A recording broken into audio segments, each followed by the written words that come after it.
Alors, on repart pour la partie 2, exercice 6. Donc là, c'est du calcul. Ça concerne la séquence 1 et 3 sur les ordres de priorité.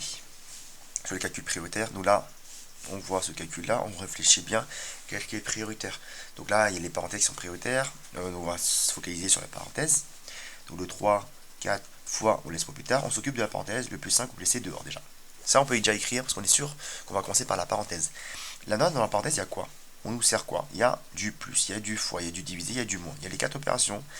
Et bien on sait que la multiplication et la division sont prioritaires. Vu qu'il y a les deux ici, donc du coup le 6 plus on peut laisser pour plus tard, le moins 1 on peut laisser pour plus tard. S'il y a une multiplication et une division, on va dire que les deux sont aussi prioritaires l'un que l'autre, et bien pour pas faire de jaloux, pour pas qu'il y ait de problème, et bien on va toujours faire de gauche à droite. Donc 2 fois 9, 18, on divise par 3. Ok, on recommence. Là, j'ai forcément moins de choses à faire. Ok, donc là je recommence, il y a une parenthèse. Ben, je vais commencer par la parenthèse, et là-dedans il y a quoi? Il y a une division. Ok, donc je vais commencer par la division. Là pareil, ceci je peux laisser pour plus tard, parce que c'est pas prioritaire. 18 divisé par 3, ma table de multiplication me dit que ça fait 6, ou 3 fois combien égale à 18, c'est 6. Ensuite, 3 plus 4 fois, là on va commencer par la parenthèse. Donc là on peut peut-être enchaîner tout ça, c'est pas très compliqué. 6 plus 6 ça fait 12, 12 moins 1, 11. Ok, donc la parenthèse donne 11. On peut se permettre d'enlever les parenthèses. Si vous voulez, vous pouvez laisser encore, mais ça sert à rien, les parenthèses. Parce qu'il n'y a qu'un seul nombre dedans, ça sert à rien de laisser la parenthèse. On peut laisser si on veut, mais elles ne servent à rien. Là, faites attention dans la parenthèse, oui, mais dans le calcul de la parenthèse, il n'y a plus rien à faire.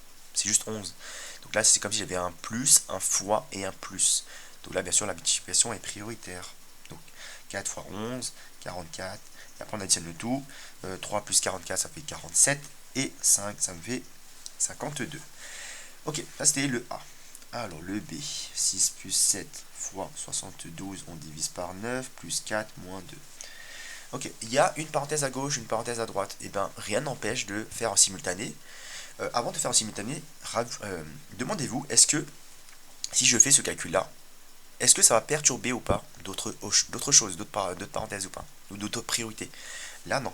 C'est un peu comme si je vous disais, là je fais un petit exemple à part, si j'ai 1 plus 2 plus 3 fois 7, est-ce que c'est gênant ou pas? On sait que la multiplication est prioritaire, oui, mais est-ce que ça gêne ou pas si je calcule ces deux-là, sans perturber ces deux-là?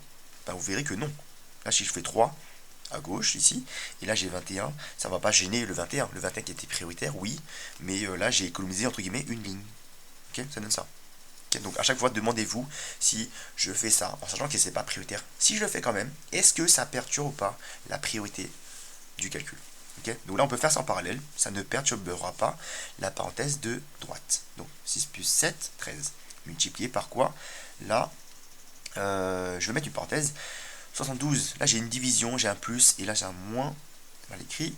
Une division, plus et moins. Ok, on sait que la division est prioritaire. On peut déjà faire ça.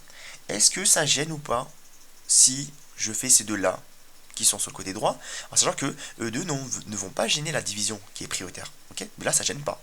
Donc là, si je fais le calcul de 4 moins 2, ben, ça ne gêne pas. Ça ne va pas perturber la priorité qui était 72 divisé par 9. Ok, donc là je ne peux pas faire 3 fois 8. Parce que ça va perturber la priorité qui est annoncée par la parenthèse. Okay, la parenthèse est prioritaire, donc là, 13 sur 8, oui, ça va perturber cette priorité-là. Donc là, 13 sur 8, c'est interdit pour l'instant. Donc là, 13, il va attendre pour l'instant. 8 plus 2, 10. Et après, multiplié par 10, on décale la virgule d'un cran vers la droite. 13 passe à 130. Dernier calcul, 36 divisé par 4 plus 5 fois 3 moins 7 fois 1. Ok, 36, lui, il va rester sagement dehors pour l'instant. On va s'occuper de la parenthèse. Là-dedans, il y a quoi? Il y a du plus, du fois, du moins, du fois. Ok, donc là, il y a ça qui est prioritaire et ceci qui est prioritaire. S'il y a les deux, est-ce qu'on peut faire en parallèle ou pas? Oui, parce que lui, ce calcul-là, ne va pas gêner lui. Et lui, pareil, le 7 fois 1 ne va pas gêner le 5 fois 3. Si vous voulez, vous pouvez très bien faire un test chez vous. Vous faites deux calculs séparés, deux fois le même calcul. C'est le premier, vous êtes prudent en fait. Celui-là d'abord, après vous passez à la ligne suivante, vous faites après le 7 fois 1 ensuite, en deux lignes. Vous verrez que normalement, si vous faites bien les choses, ben, le C donnera le même résultat des deux côtés. Sauf que en faisant les deux en parallèle, forcément, je vais gagner un petit peu de temps. Je vais juste gagner une petite ligne, quoi. Voilà, je fais ça. et ça ne perturbe pas le 5 fois 3. 36 est divisé par, là on peut peut-être faire tout d'un coup, 4 plus 5, 4 plus 15, pardon, 19. 19 moins 7, ça me fait 12. Ok, là j'aurais pu enlever les parenthèses. Et 36 coupé en 12, ça me fait 3. Voilà.